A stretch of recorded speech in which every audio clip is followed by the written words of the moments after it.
Hi, I'm Bill Sargent, and I'm running for Congress in the 14th Congressional District here in Texas. And this is my fourth, I think it's my fourth town hall meeting, which we hold every week. So I want to start off by talking about net neutrality. That was a question from last week, and I don't think I gave it much, I gave it kind of a quick response. My position on net neutrality is this, that if you're going to have a free, if you want to improve and expand the internet and service to people, you need to let companies be able to charge more money if they're going to get higher speeds. And as long as I'm a free market guy. As long as it matches with, if there's enough demand for it and there's enough supply, then that's going to work out. Now, having said that, the concern I have is that it means that certain people will not get access to the internet or have very slow speeds to the internet. That's a concern. So we need to balance those two off. Yes, we want to have net neutrality because we want to be able to expand the internet. We want to have faster speeds. We want to make that all commercially viable. But at the same time, we don't want to leave some people back in the dark ages where they can't get access to the internet. So we need to balance those two. Now, you had a question. You have more questions for me. Yes. Philip is my moderator, and go ahead, Philip. Pete in Jefferson County writes, you made a Facebook post today comparing your accomplishments to those of your opponents. Brenda Weber, your opponent's wife, responded, Sarge has never been elected to the State House in Austin, nor has he ever been elected to Congress. I wonder what his state representative Wayne Fairchild thinks about Sarge taking credit for his bills. And she goes on to claim that you didn't write these bills. I'd be interested in your comments on her Facebook response. Well, first of all, I think it was Wayne Faircloth. Not sure what you said, but Wayne Faircloth. Well, let me tell you what happened. Just to start there. There were 8 bills. There were my initiatives. I drafted the first draft. The process is normally where we took it to Wayne Faircloth, we took it to Greg Bonin, and together they chose which ones they wanted to sponsor, and then they sent it to Legislative Council. Legislative Council are the legal people who take language that other people have drafted and put it together, and then go ahead and come up with a draft that better fits with the code. They then gave it to me, and I looked at it, and I concurred with most of the changes they wanted to make.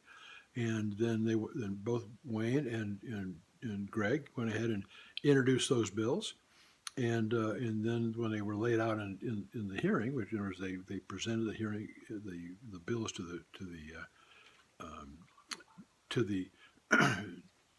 the committee. At that point, they laid it out, and we had a bunch of people who spoke in favor of them. Those bills were my initiative, but at the same time, it was a team effort. I mean, we had 6 or 7 stakeholders, from the head of the Democratic Party, the head lobbyist from the Democratic Party, as well as the head lobbyist for the Republican Party, to people from Harris County, to people from all over the state. So it was a team effort. But the initial bills were something that I drafted in my initiative. Now, normally when a member takes a bill and introduces it on behalf of somebody else, that person or that group will say, "Thank you, Representative, for introducing that bill for us and carrying it for us." I did that for Wayne and for Greg. But an interesting thing happened at the hearing as we walked out of the hearing. Wayne turned to me and he said, "Sarge, thank you for letting me carry your bill." Now, I'd never heard of that before, but the bottom line is we work together as a team. Wes on his staff, just like Justin on Greg's staff, we all work together and work closely together to get the job done. So who cares about who gets credit for it? The bottom line is that was my initiative, and we got it passed. Over 85% of the bills that we wanted to get passed, and we got that job done. Now, it's true. I'm not an elected official. I've never been an elected official, which speaks loudly to why this accomplishment is very important. Because guess what? even as an elected official, my opponent only got 7 bills passed in 4 years. I think his percentage was something less than 20% of the bills that he introduced actually became law in Austin. In my case, 7 out of 8 became law. So it's really important that we understand that accomplishments are not just introducing bills; it's about actually getting them passed. And I can do that. I've done that in Washington as well as doing it in Austin. And again, it's a team effort. Yes, it's a team effort. We all work together. But initially, it was my initiative. So, does that answer the question?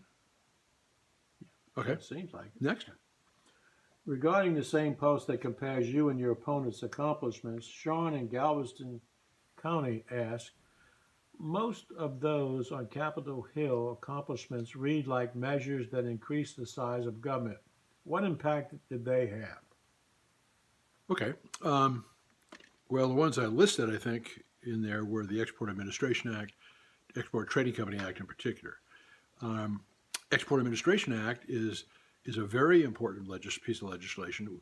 I don't know if you know it or not, but the Commerce Department can control exports, U.S. exports, for national security, foreign policy, or short supply reasons. Every single export that comes out of this country requires a license. Excuse me. Now, that doesn't mean you have to actually apply for a license in some cases. If you're sending paper clips and rubber bands, you just simply export them, and you report it on your bill of lading. But if you're talking about things like stainless steel pipe or other things like that have a nuclear use or a chemical use, etc., that kind of thing, you have to come to the Commerce Department for approval. Now, we got that bill passed. I didn't do it all by myself. We did it together as a team. We got the job done. But that bill is really important because right now the current sanctions on North Korea, some of those sanctions are based on that legislation. That's a really important bill.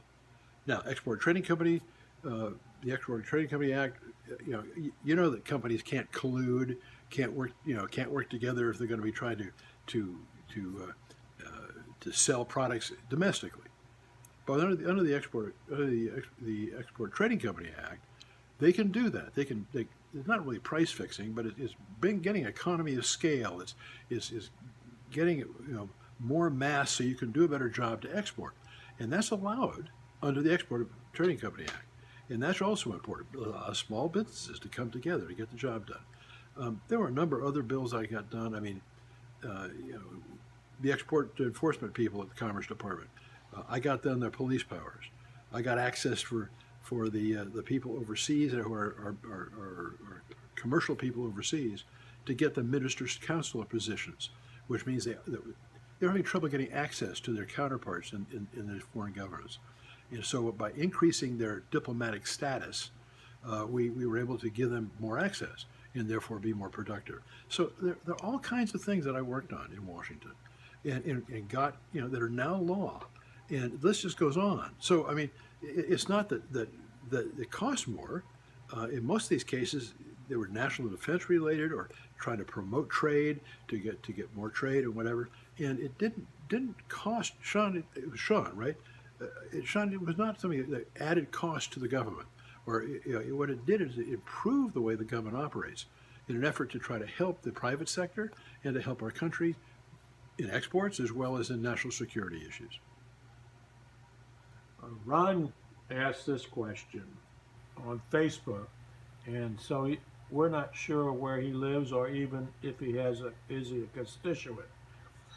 But in any case, he writes, will you probably declare that you will not take PAC money from special interest groups or lobbyists?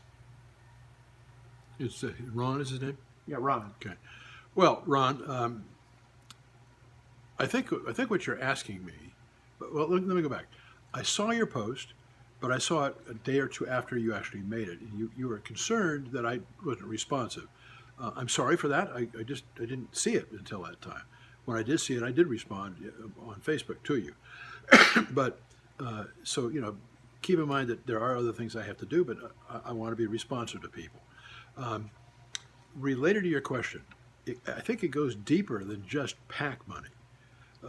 PAC money, people view that as being some way of somehow getting access to members, or getting them so that they'll go ahead and vote some way or whatever. It goes deeper than that. It's not just the issue of PAC money. Somebody who contributes money to your campaign, are you going to give them a benefit over somebody else? The answer in my case is no.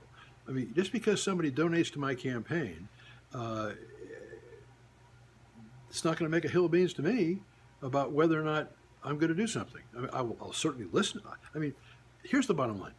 I will listen to anybody who's a constituent and anybody who has skin in the game who has a problem. At that point, I'll look at it, I'll investigate it, I'll consider it, and I may agree with some of them, I may disagree with others. But the bottom line is, to the extent I can help, I will do that. And I'm not going to look at how much somebody gives me in our campaign. I mean, we've raised, what, $28,000. That's minimal amount of money compared to what my opponent has.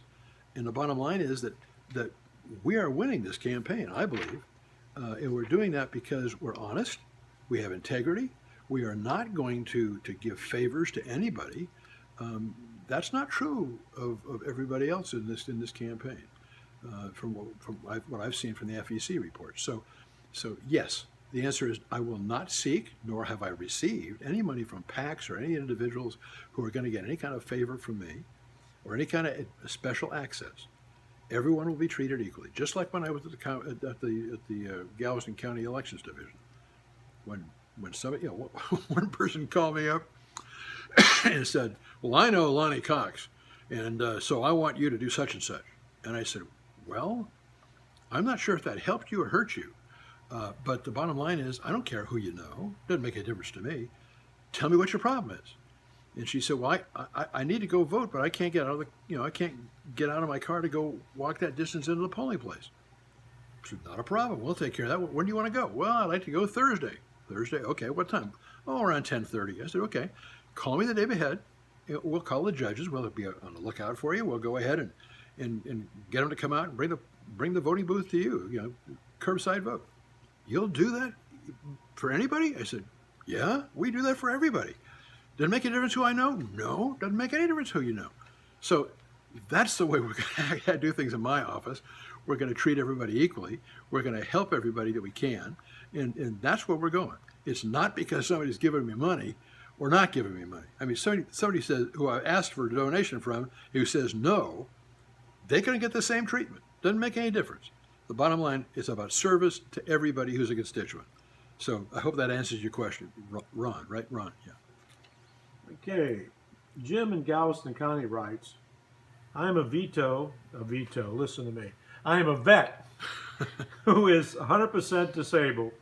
I am physically accosted at the local VA facility here in Galveston County.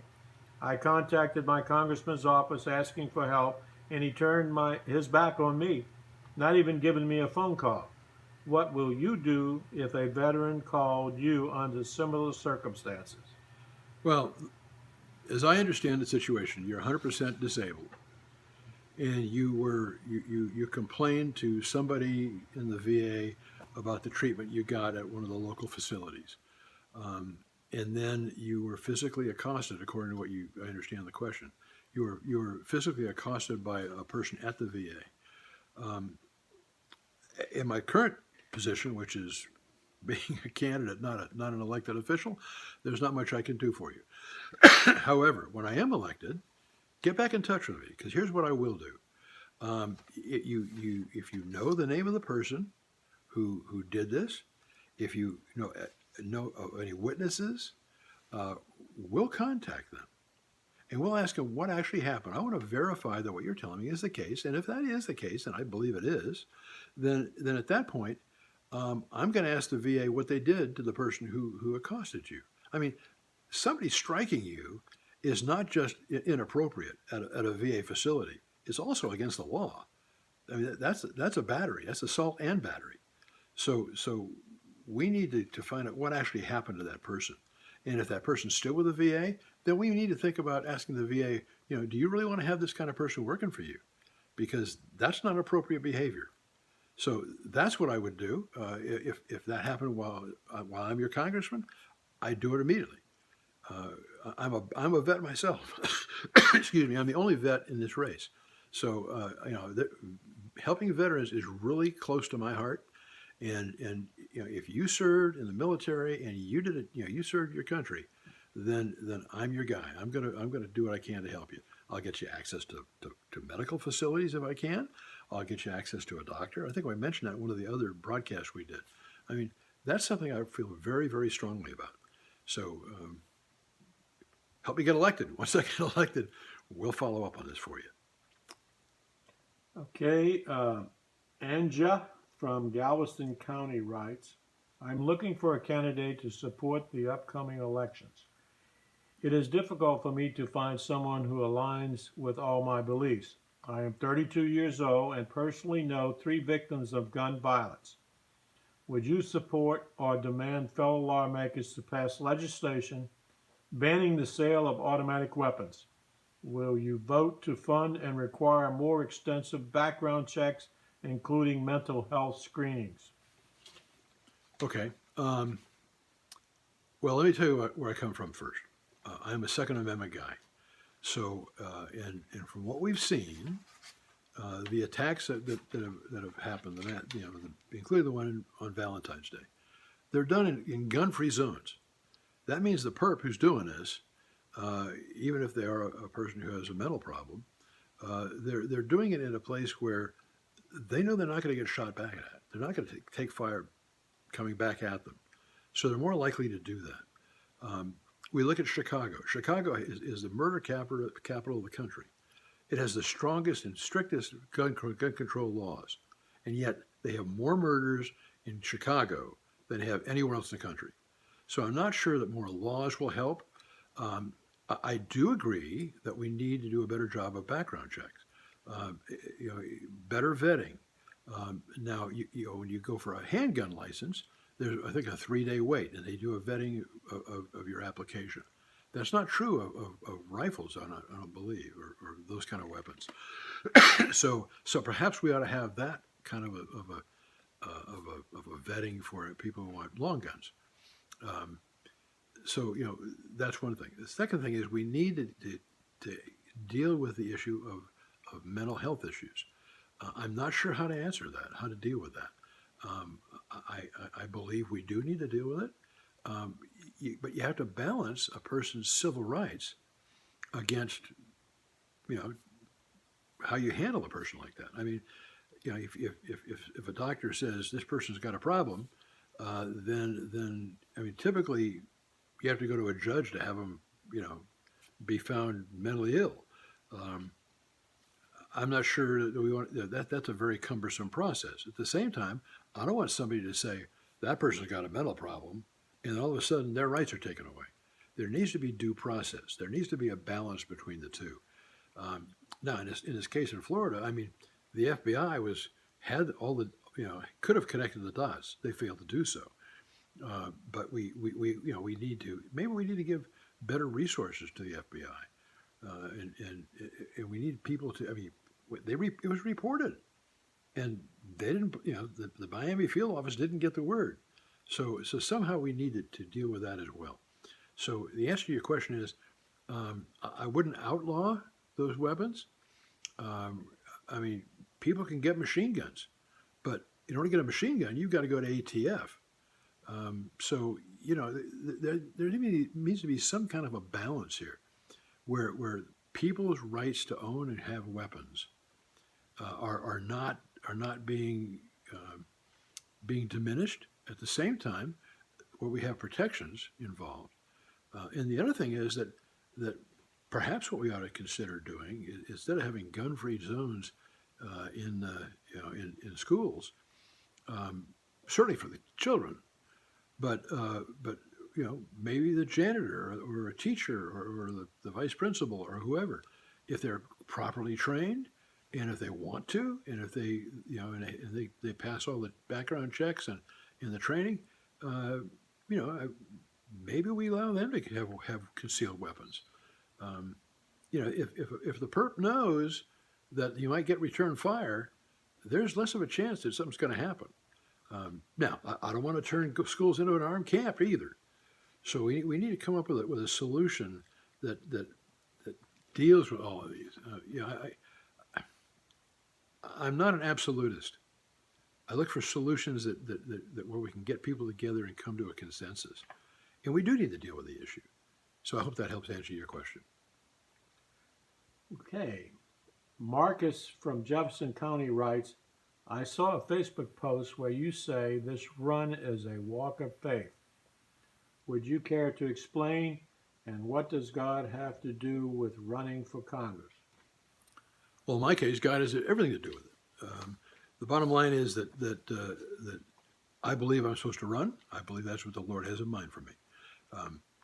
I have to work as hard as I can to get as many people to vote for me, and I'm doing that. At the same time, I'm a man of faith. I understand that God is the one who will decide in the end. I mean, he will affect the hearts of people who will vote for me or not vote for me. And if he wants me in office, it's going to happen. let me tell you what happened this week, just to give you an example of how God's working in this campaign.